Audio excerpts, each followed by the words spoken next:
ভাই ভাই বল বললাম কিসে রুগী? হ্যাঁ, সমস্যা কি? গান্দা শ্বাস করে আসছে ভাই। কিসে? রুগীর বলে মা সমস্যা একটু দেখতাম। হ্যাঁ, মাথার সমস্যা আহ, না অন্য কোনো সমস্যা আছে? আমার গাড়ি বেড়াক যেখানে এটা তো আমি জানি না। আয়ার লাশ সর্বনাশ করে আনছি, তাহলে তো আগে ফুটকি ঠিক করা লাগবো। আগে তো গাড়ি ঘুরাই আসছি।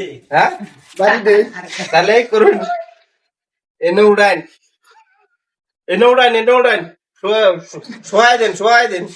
হ্যাঁ হ্যাঁ, হুতুন হুতুন হুতুন এনে আপনার অবস্থা খারাপ হে বাহুতুন। না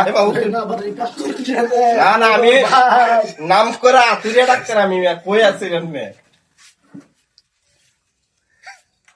ওই ওই এই, এই দেহ না, ঠিক হয়েছে মনে হয়। এই দেহ ঠিক হয়েছে নি? আরেকটা মেরে দেন। কাম হয়েছে। তাহলে মাথার যেহেতু সমস্যা, মাথা তো একটা বাড়ি দিয়ে দিই। যেহেতু আমি আতুরিয়া ডাক্তার, আতুর ছাড়া আমার কোনো চিকিৎসা নাই। দিলাম ওই, কি শুনুন চলে চলে? ভাই হ্যাঁ। আমি ভালো হয়ে গেছি। ও বা দুই বাড়ি খাই ও ভাই ভালো হয়ে গেছি। এই, এই, এই, আচ্ছা, না না না আর বাবু নাই এই, এই, ভালো হয়ে গেছি। এই, আমার চেহারা কই? এই, আমার চেহারা না দিতে হয়ে গেছে। এই,